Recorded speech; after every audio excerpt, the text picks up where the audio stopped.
춘천 의암호에서 발생한 선박 사고로 실종된 5명을 찾기 위한 수색 작업이 계속되고 있습니다. 하지만 댐방류로 유속이 빨라지고 흙탕물 등이 유입돼 난항을 겪고 있습니다. 도내에서 가장 큰 비 피해를 입은 철원 지역이 정부 특별 재난 지역으로 선포됐습니다. 본격적으로 시작될 복구 작업에 큰 도움이 될 것으로 기대됩니다. 코로나19 장기화에 집중호우까지 잇따르면서 동해안 주요 관광지가 개점 휴업 상태입니다. 엎친 데 덮친 격으로 일부 해변은 백사장이 파도에 깎여나가면서 관광객 안전을 위협하고 있다고 합니다.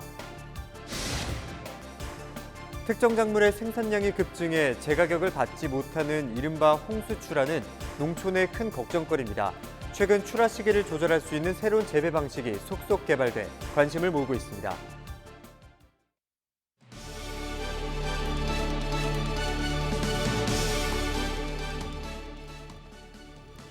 여러분 안녕하십니까? 헬로티비 뉴스입니다. 춘천 의암댐 선박 전복 사고 실종자들을 찾기 위한 수색 작업이 이틀째 진행됐습니다. 헬기와 선박, 수색 인력 등이 대거 투입됐지만 집중호우와 댐방류로 작업은 어려움을 겪고 있습니다. 이런 가운데 사고 발생의 책임 소재를 놓고 논란이 계속되고 있습니다. 한지영 기자가 보도합니다. 춘천 의암댐 선박 전복 사고의 실종자들을 찾기 위한 수색 작업 현장. 사고 발생 이튿날인 7일 오전 6시부터 수색 작업이 재개됐습니다. 헬기 10대와 선박 27척을 비롯해 경찰과 소방, 공무원 등 수색 인력 1,400여 명이 투입됐습니다. 경찰과 소방당국은 북한강 수계댐 수문 개방으로 유속이 평소보다 10배가량 빨라지자 수색 범위도 의암댐에서 서울 잠실대교까지 확대했습니다. 하지만 7일 오전 11시 20분쯤 경기도 가평 경강교 인근에서 실종됐던 경찰선과 한강시민공원 부근에서 춘천시 글씨가 새겨진 구명조끼 한 점을 찾는 데 그쳤습니다. 수색 작업에 난항을 겪자 실종자 가족들은 댐 방류 중단을 요청했습니다.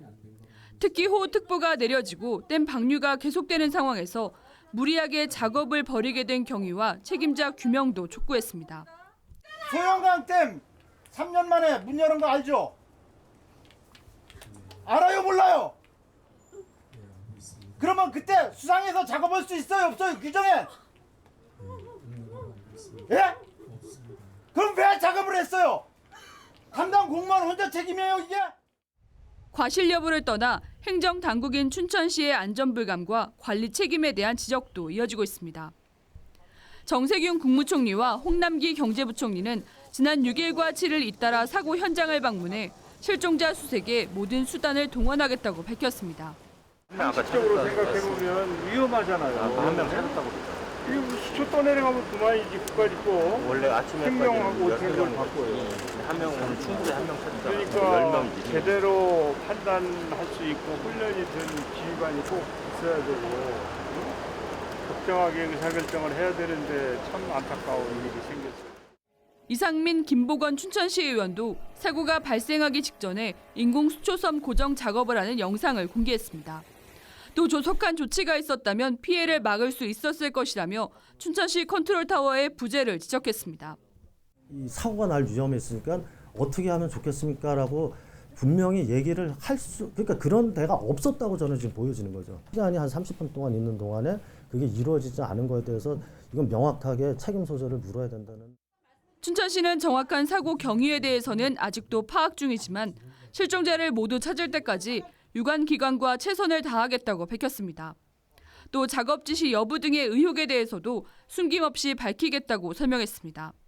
춘천시 정부는 책임에 대해 추호도 사실과 정황을 숨기거나 왜곡하지 않겠습니다. 잘못된 파악이거나 추 확인된 내용이 있으면 다시 정정 또는 있는 그대로 발표하도록 하겠습니다. 한편 춘천을 비롯해 영서 북부 지역은 14일까지 계속 비가 내릴 것으로 예보되고 댐 방류와 흙탕물 유입 등으로 수색 작업에는 어려움이 예상됩니다. 또 아내 출산으로 휴가 중에 현장 출동을 한 공무원 등 실종자 5명에 대한 사연 등이 전해지면서 안타까움을 더하고 있습니다. 헬로티비 뉴스 한지영입니다. 코로나19 장기화에 집중호우까지 잇따르면서 동해안 주요 관광지가 개점 휴업 상태인데요. 엎친 데 덮친 격으로 일부 해변은 백사장이 파도에 깎여나가면서 관광객 안전을 위협하고 있다고 합니다. 박건상 기자가 현장 취재했습니다. 시원하게 펼쳐진 강릉시 주문진읍의 한 작은 해변. 오랜만에 날이 개자 피서객들이 물놀이를 즐기고 있습니다. 그런데 해안가를 따라가 보니 백사장이 온데간데 없이 사라졌습니다. 지난해 3월까지만 해도 이곳엔 모래가 있었습니다. 하지만 지금은 모래가 완전히 빠져나가고 보시는 것처럼 제 하반신 전체가 물에 잠겼습니다. 지난해 3월 촬영된 영상과 비교하면 해안 침식이 얼마나 심각한지를 알 수 있습니다. 맑고 고운 모래를 자랑하던 백사장이 사라지자 관광객도 급감했습니다. 점점 더 없어지는 것 같아요. 지금 여기 사람도 아예 없고 여기 해변이 아닌 것 같아요. 그냥 뭐 낚시하시는 분들도 있고 그래요. 아예 옛날에는 좀 많았어요. 예전에 작년만 해도 좀 많았었는데 올해는 아예 없어요. 해안 침식이 지속되자 지자체가 많은 양의 모래를 퍼다 붓고 침식 방지 사업까지 벌였지만 큰 효과는 없었습니다. 강릉 지역의 또 다른 해변입니다. 사람들이 파라솔 밑에서 더위를 피하고 있습니다. 그런데 이상한 건 파도가 파라솔 아래까지 들이칩니다. 작년만 비교해도 3분의 2가 빠진 건데 저기 지금. 3분의 2가? 네. 지금 이 텐트에서 파라솔이 쫙 나가 있어야 되거든요. 그러니까 지금 파라솔이 다 이거 같이 해야 되죠. 드라마 촬영지로 유명세를 타고 있는 해변도 사정은 비슷합니다. 백사장이 유실되면서 지난 2월과 5월 두 차례에 걸쳐 긴급 복구가 진행됐지만 임시 방편에 지나지 않았습니다. 해수부 조사를 살펴보면 2019년 기준으로 전국 조사 대상 250곳 중 침식이 심각하거나 우려되는 해변은 60%가 넘는 것으로 나타났습니다. 강원도가 2018년 연안 침식 실태 조사를 진행한 결과 19곳은 침식이 우려되는 C등급, 12곳은 침식이 진행 중인 D등급으로 분류됐습니다. 국가 사업으로 진행할 계획이고요. 아마 내후년부터 사업이 진행될 수 있도록 해양수산부에 계속 건의할 그럴 계획입니다. 강원도는 지난 2014년 제2차 연안 정비 기본 계획에 소돌 해변지구 정비 사업을 반영해 73억 원을 투입할 예정이었습니다. 하지만 새로운 설계안을 적용한 결과 사업비가 148억 원으로 2배 정도 늘어나자 제3차 연안 정비 기본 계획에 반영하게 됐다고 설명했습니다. 헬로티비 뉴스 박건상입니다. 정부가 도내에서 가장 큰 비 피해를 입은 철원군을 특별 재난지역으로 선포했습니다. 정부는 7일 철원군을 비롯해 경기도 안성시, 충북 충주, 제천, 충남 천안, 아산 등 7곳을 특별 재난지역으로 선포했습니다. 특별 재난지역으로 선포된 지역엔 피해 시설 복구와 피해 주민 생활 안정 등에 필요한 자금 중 일부가 국고에서 추가 지원돼 본격적인 피해 복구에 큰 도움이 될 전망입니다. 또 주택 피해와 생계수단의 피해를 입은 주민들에게는 재난지원금과 함께 전기요금 감면 같은 각종 공공요금 감면 혜택이 주어집니다.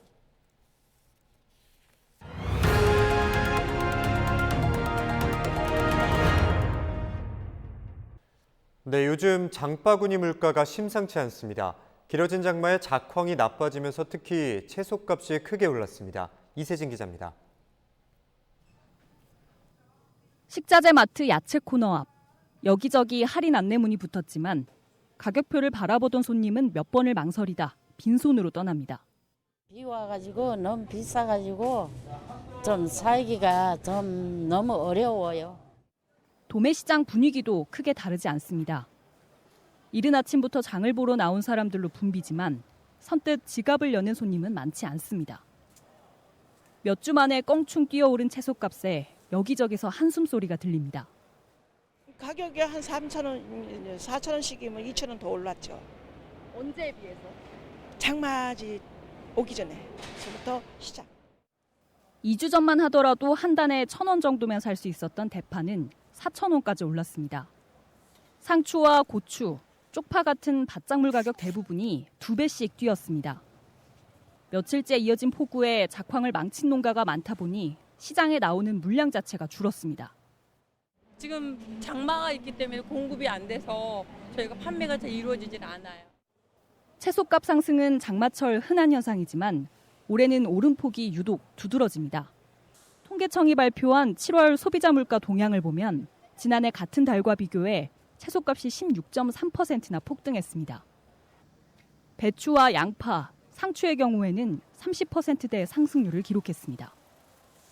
장마가 짧았던 지난해와 달리 올해는 긴 장마에 많은 비까지 내리면서 농가 출하 자체가 어려워졌기 때문입니다. 채소류하고 과실 쪽으로 해서 신선 채소, 신선 과실 이쪽이 장마의 영향으로 지금 가격이 지금 많이 올랐습니다. 전월비로도 오르고 전년 동월비로도 올랐는데 8월에도 그런 흐름이 지금 이어질 걸로 지금 보입니다. 장맛비가 길어질수록 고온따습한 날씨에 취약한 작물들은 생산성이 더 떨어질 수밖에 없는 상황. 역대 가장 긴 장마에 이름을 올릴 것으로 보이는 이번 장마는 장바구니 물가에도 치명타를 입혔습니다. 헬로티비 뉴스 이세진입니다. 집중호우로 한번 물에 잠겼던 작물의 경우 병해충에 더 취약한데요. 비가 오기 전에는 어떻게 대비해야 하는지, 또 비가 오고 난 이후에는 어떻게 관리해야 하는지 알아봅니다.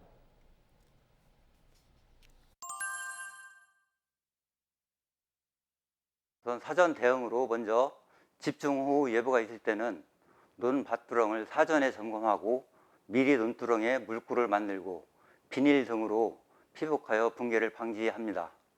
또한 배수로에 잡초를 제거하여 원활한 물빠짐이 될 수 있도록 유도합니다. 밭작물의 경우는 배수로를 깊게 설치하여 습해를 사전에 예방하고 지주를 설치하여 쓰러짐을 방지함과 동시에 비 오기 전에 주요 병해충 예방 약제를 살포합니다.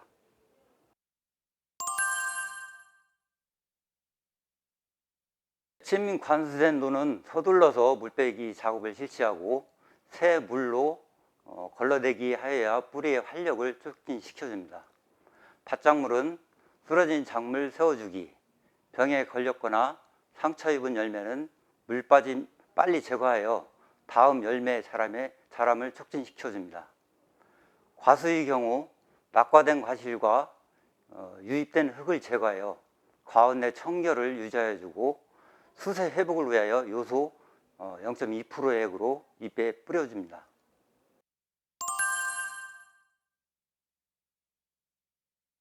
지속적으로 많은 비가 와서 일조량이 부족하면 벼 생육이 약해질 뿐만 아니라 높은 습도로 인해서 병해충 발생에 좋은 환경 조건이 만들어집니다.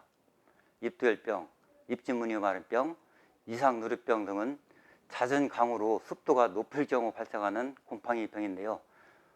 특히 이삭두열병 같은 경우는 출수기, 즉 이삭 나오는 시기를 전후해서 저온 다습한 환경이 계속되면 대발생하여 피해가 커지기 때문에 적기 방제가 중요합니다.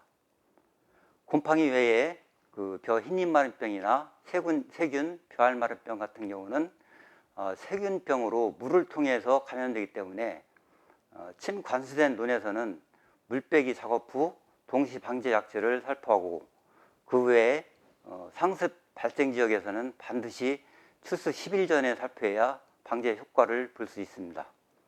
해충으로는 멸구류가 있는데 그중에 애멸구, 벼멸구, 흰등멸구 등과 같은 멸구류와 홍명라방 등의 발생이 확인되고 있는데요. 여름철 고온이 지속되면서 해충 피해가 커지기 때문에 수시로 정밀 예찰을 하여 해충 밀도 증가하지 않도록 하는 게 중요하다고 할 수 있습니다.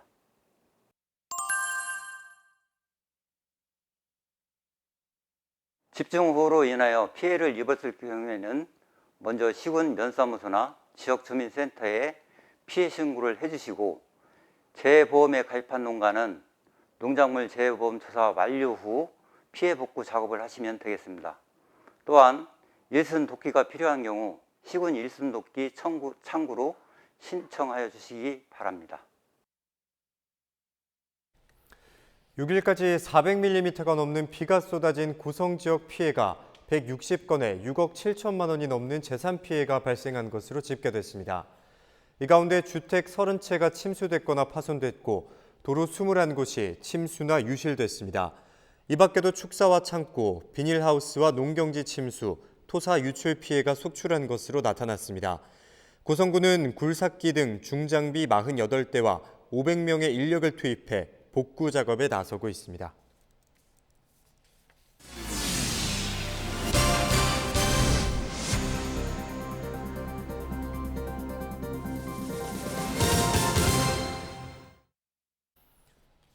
네, 배추값이 폭락해서 밭을 갈아엎었다는 보도 한 번쯤 들어보신 적 있으실 겁니다. 이처럼 특정 작물의 생산량이 급증해 제가격을 받지 못하는 상황을 이른바 홍수출하라고 합니다. 그런데 최근 농촌에서는 출하 시기를 조절해 가격 경쟁력을 높이는 노력을 하고 있는데요. 이다혜 기자가 취재했습니다. 가지마다 고추가 주렁주렁 달렸습니다. 시설하우스가 아닌 노지에서 기르는데 벌써 열매가 빨갛게 익었습니다. 다른 밭보다 한 달가량 빠른 지난 4월 모종을 심은 겁니다. 대부분의 노지 고추는 서리를 피하기 위해 5월에 모종을 심고 8월 장마 이후 수확합니다. 이 같은 일이 가능했던 건 새로운 농작물 재배 방식 때문입니다. 근데 조기 수확하려면 그만큼 가격이 올라가고 딴 집 거보다 2번은 더 딴다고 봐야 돼요. 풋고추는 지난달 초부터 직거래 등으로 이미 출하하고 있고 지금은 홍고추를 로컬푸드 직매장에 납품하고 있습니다. 장마 이후 수확하는 고추들과 경쟁을 피하다 보니 킬로그램당 5,000원으로 130% 이상 높은 가격에 거래됩니다. 일반적으로 고추는 이제 5월 초에 정식이 이루어지기 때문에 기온이 낮아서 정식하고 나서 뿌리 활착이 매우 저조한 편입니다. 이러한 것을 개선하기 위해서 농가 소득 증대로 부주포 터널 재배 시범 사업을 도입을 하였습니다. 조기 수량뿐만 아니라 병해충 예방에도 큰 도움이 되고 있습니다. 원주에서 멜론을 재배하는 한 농가도 최근 조기 출하를 마쳤습니다. 예년보다 한 달 빠른 지난 3월 시설하우스에 모종을 심어 6월 중순부터 수확이 가능해졌습니다. 타 지역 멜론에 비해 출하 시기가 보름 정도 빨라진 겁니다. 덕분에 한 해 멜론을 2번 수확할 수 있는 2기작을 준비하고 있고 내년부터는 3중 비닐하우스 등 시설을 보완해 3기작까지 가능할 것으로 기대합니다. 현재 하우스 한동은 1기작밖에 안 하고 있어요. 그런데 왜 2기작을 안 하는지 저희도 후회가 돼요. 이제 한동 2기작에서 성과를 내는 거 볼 때 1기작 다른 작목을 해야 한다는 이런 건 전혀 의미가 없고 오로지 멜론만 보고 지자체도 새 농법 기술을 농가에 이전하고 시설 비용을 지원해 농가의 부담을 낮추기로 했습니다. 공급이 과잉이 되게 되면 농산물 같은 경우는 상당히 가격이 하락하는 추세를 갈 수밖에 없다는 것이죠. 그런 것들을 조금 더 그런 과당 경쟁을 회피한다. 그래서 조기 출하를 통해서 농산물 가격을 조금 더 높게 받는 그러한 양상들이 많이 보이고 있다는 것이죠. 해마다 반복되는 홍수 출하와 농산물 수입 개방, 이상 기후 등 악재 속에 출하 시기 조절을 위한 노력이 농가 소득에 도움이 될지 주목됩니다. 헬로티비 뉴스 이다혜입니다. 올해 원주시 민방위 교육이 온라인으로 대체됩니다. 원주시는 코로나19 예방을 위해 올해 진행되는 모든 민방위 교육을 1시간 과정의 온라인 수업으로 변경해 진행한다고 밝혔습니다. 이에 따라 시 소속 민방위 대원들은 오는 10일부터 11월 30일까지 교육을 들어야 하며 헌혈 증서 제출 시 교육 이수로 처리됩니다. 횡성군 루지 체험장이 오는 12일 문을 엽니다. 횡성군은 옛 국도 42호선을 활용해 길이 2.4km, 세계 최장 수준으로 조성한 루지 체험장이 오는 12일부터 운영을 시작한다고 밝혔습니다. 특히 군은 최근 한국소비자원이 실시한 안전성 검사에서 적합 판정을 받았다면서 안심하고 즐길 수 있는 친환경 체험장이라고 강조했습니다. 횡성군 루지 시설 이용료는 주말과 성수기 기준 15,000원으로 횡성군민은 20% 할인 혜택을 받을 수 있습니다.